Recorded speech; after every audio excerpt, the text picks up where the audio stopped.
তো সহ্য করতে করতে জীবনের ধৈর্যের বাঁধ কি ভেঙে যাচ্ছে? ব্যর্থতা, দুশ্চিন্তা, অনিশ্চয়তা কি আপনাকে গ্রাস করেছে? প্রিয় ভাই, একবার ভাবুন তো, এই প্রতিটি চ্যালেঞ্জ যদি আল্লাহর পরিকল্পনার অংশ হয়। এই যে মানে আপনার ধৈর্যের সীমানার শেষে আপনি পৌঁছে গেছেন, দেয়ালে পিঠ ঠেকে গেছে। যদি এমন হয় যে নীরবে তিনি আপনার জন্য বিশেষ কিছু প্রস্তুত করছেন এবং তার লক্ষণগুলো হয়তো আপনি বুঝতে পারছেন না। ওই যে কোরআন বলছে, নিশ্চয়ই কষ্টের সঙ্গে স্বস্তি রয়েছে। ইন্নামা আল উসরি ইসরা ফা ইন্নামা আল উসরি ইসরা, নিশ্চয়ই কষ্টের সঙ্গে স্বস্তি রয়েছে। এই যে দেয়ালে পিঠটা ঠেকে গেল, আশপাশে তাকান তো, দেখুন তো এই ৭টি গুরুত্বপূর্ণ লক্ষণের সাথে আপনার জীবন মিলছে কিনা। যদি মিলে যায়, তাহলে ইঙ্গিত আসছে আল্লাহ আপনাকে বড় কিছু দানের জন্য প্রস্তুত করছেন। একদম ভিডিওটি শেষ পর্যন্ত দেখুন। অনেক সময় এমন হয় যে চ্যালেঞ্জগুলো একটার পর একটা আসতেই থাকে, আর আপনার মনে হতে থাকে সব কিছু আপনার বিরুদ্ধে যাচ্ছে, কিন্তু এর পেছনে একটা গভীর পরিকল্পনা আছে। রাসূল সাল্লাল্লাহু আলাইহি ওয়াসাল্লাম বলেছেন, যখন আল্লাহ তার বান্দার মঙ্গল চান, তখন তিনি তাকে দুনিয়াতে কঠিন পরীক্ষায় লিপ্ত করেন। সহিহ বুখারী 5645 নম্বর হাদিস। এবার কোরআন কি বলছে শুনবেন। নিশ্চয়ই আমি তোমাদের পরীক্ষা করব ভয়, ক্ষুধা, ধন সম্পদের ক্ষতি, জীবন ও ফলমূলের ক্ষতি দ্বারা।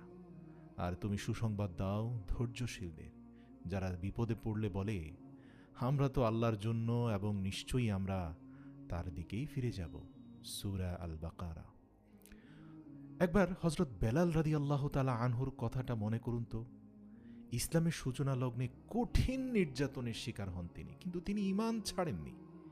তিনি যখন তপ্ত মরুভূমির বালির গরম পাথরের নিচে চাপা পড়েছিলেন, তার উপরে চাবুকের আঘাত সহ্য করছিলেন, তখন তার মুখ থেকে একটি শব্দ বের হতো, আহাদ আহাদ, আল্লাহ এক, আল্লাহ এক। আল্লাহ তার ধৈর্যের পুরস্কার হিসাবে তাকে ইসলামের প্রথম মুয়াজ্জিনের মর্যাদা দিয়েছেন।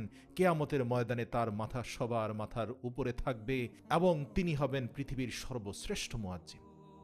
আপনার জীবনেও হয়তো এখন কঠিন সময় চলছে, ওই যে বেলালের মতো বুকের উপরে পাথর জমে আছে, আর পেছনের আত্মীয় স্বজনরা যেখানে টেনে উঠাবে সেখানে তারাই হয়তো চাবুক মারছে। কিন্তু মনে রাখবেন, এই সময়গুলো আপনাকে ভেঙে দেওয়ার জন্য নয়, বরং ওই যে স্বর্ণ গলিয়ে খাঁটি করে না, এই আল্লাহ তাআলা আপনাকে ভবিষ্যতের জন্য এভাবেই প্রস্তুত করছেন। আসুন এবার দ্বিতীয় লক্ষণের কথা বলি। যখন আল্লাহ আপনাকে কোনো বড় সাফল্যের জন্য প্রস্তুত করছেন, তখন আপনি এমন কিছু জিনিস থেকে দূরে যেতে শুরু করবেন যা আপনার উপকারে আসবে না। এই ব্যাপারে আল্লাহ কি বলেন জানেন? এটা সূরা বাকারার 216 নম্বর আয়াতে আছে। আল্লাহ বলেন, হয়তো তুমি কোনো কিছু অপছন্দ করো অথচ তা তোমার জন্য কল্যাণকর, আর হয়তো তুমি কোনো কিছুকে ভালোবাসো অথচ তা তোমার জন্য ক্ষতিকর। সুতরাং আপনার পছন্দের জিনিস আপনার থেকে দূরে চলে যাচ্ছে, বা আপনি এমন রাস্তায় যাচ্ছেন, এমন কিছু করছেন যা হয়তো আপনার মন চাইছে না। কে জানে, আল্লাহ পাকের বিগেস্ট প্ল্যানের ভেতরে এটাও আছে যে আল্লাহ এই অপছন্দের কাজ করিয়েই আপনাকে এমন এক কল্যাণকর পরিস্থিতিতে নিয়ে ফেলবেন, যেখানে গিয়ে শুধু আলহামদুলিল্লাহ বলবেন আর আল্লাহর শুকরিয়ায় সিজদা অবনত হবেন এবং বলবেন, হে প্রভু, কত বড় বিপদ থেকে বাঁচিয়েছ, কারণ আমি যা চাইছিলাম তা তো আমাকে ধ্বংসই করে দিত। আসুন, পরিচ্ছন্ন জীবনের জন্য প্রয়োজনীয় বিষয় ত্যাগ করা জরুরি। 3টা বিষয় আমরা আজকে বলবো। 1, হয়তো আপনি এমন কিছু সম্পর্ক বা অভ্যেস থেকে দূরে সরে যাচ্ছেন যা আপনাকে আল্লাহর পথ থেকে সরিয়ে দিচ্ছে। হতে পারে আল্লাহ আপনাকে এমন লক্ষ্য থেকে সরিয়ে দিচ্ছেন যা আপনার জন্য উপযুক্ত নয়। 3 নম্বর হলো, কষ্টকর হলেও এগুলো ছেড়ে দেওয়াই আপনাকে নতুন সফলতার পথে নিয়ে যাবে।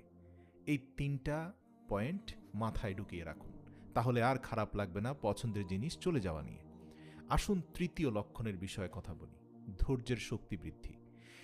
জীবনের কঠিন মুহূর্তগুলো যদি আপনার ধৈর্যকে আরও শক্তিশালী করে তোলে, তবে বুঝবেন আল্লাহ আপনাকে একটা বড় পরিকল্পনার জন্য প্রস্তুত করছেন। রাসূল সাল্লাল্লাহু আলাইহি ওয়াসাল্লাম বলেন, যখন কোনো মুসলমান কষ্ট, ক্লান্তি বা রোগে আক্রান্ত হয়, তখন আল্লাহ তার কিছু গুনাহ মাফ করেন।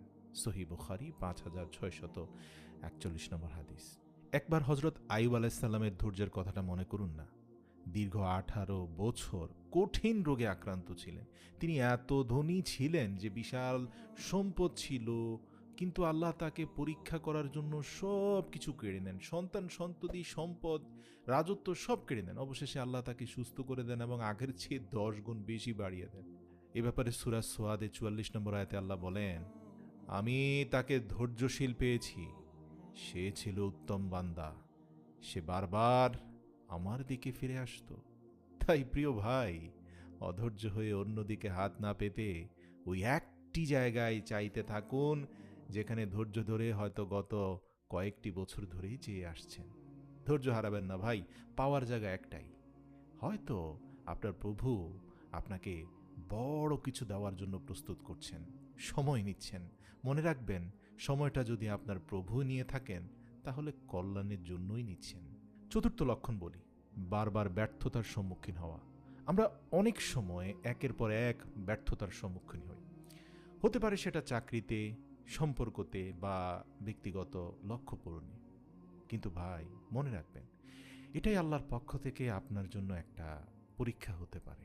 হজরত ইউসুফ আলাইসাল্লামের জীবনের শিক্ষাগুলোর দিকে যদি তাকান, হজরত ইউসুফ আলাইসাল্লাম তার ভাইদের দ্বারা প্রতারিত হয়ে কূপে নিক্ষিপ্ত হন, কিন্তু আল্লাহ সেই প্রতারণাকে একটি বড় সফলতার পথে রূপান্তরিত করেন।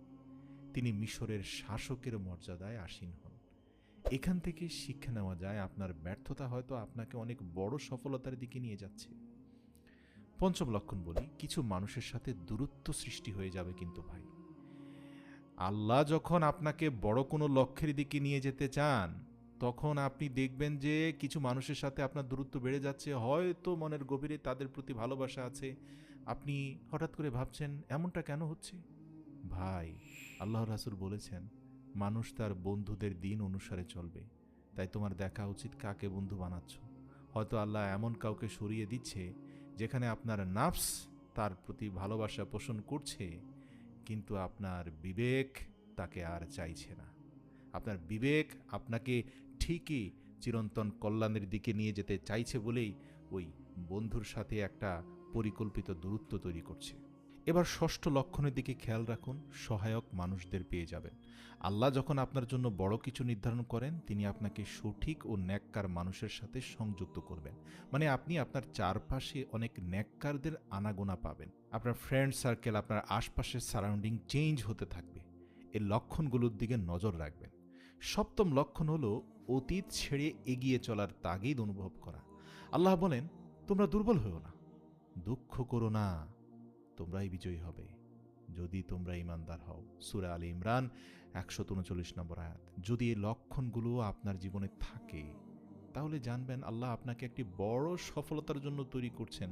অতীত ছেড়ে এগিয়ে চলুন ভাই। অতীতের কষ্ট, ব্যথা, দুঃখের ইতিহাস বারবার টেনে আনবেন না। একটা সময় হিসেব নিকেশ মিলে যাবে। আপনি নিজেই বুঝতে পারবেন কেন ওই এক্সপিরিয়েন্স আপনার জীবনে হয়েছিল আর কেন সেটার প্রয়োজন ছিল। এই ভিডিওতে উল্লেখিত প্রত্যেকটি লক্ষণ যদি আপনার জীবনের সাথে মিলে যায়, তাহলে তো ভাই আপনার ব্যাপারে আমার কিছুটা ঈর্ষা করা উচিত। কারণ আল্লাহ আপনাকে এতটাই কবুল করে নিয়েছেন, যদি কারোর সাথে অন্তত একটি লক্ষণও মিলে যায়, তার ভাবা উচিত আল্লাহ তাকে সঠিক পথের মধ্যে রাখতে চান, বিপদগামী করতে চান না। আপনার জন্য একটা বড় সফলতা অপেক্ষা করছে প্রিয় ভাই, যদি অন্তত এই লক্ষণগুলোর একটিও আপনার জীবনে মিলে গিয়ে থাকে। ভিডিওটি ভালো লাগলে অবশ্যই আপনার প্রিয়জনদের সাথে শেয়ার করার কথা ভুলবেন না।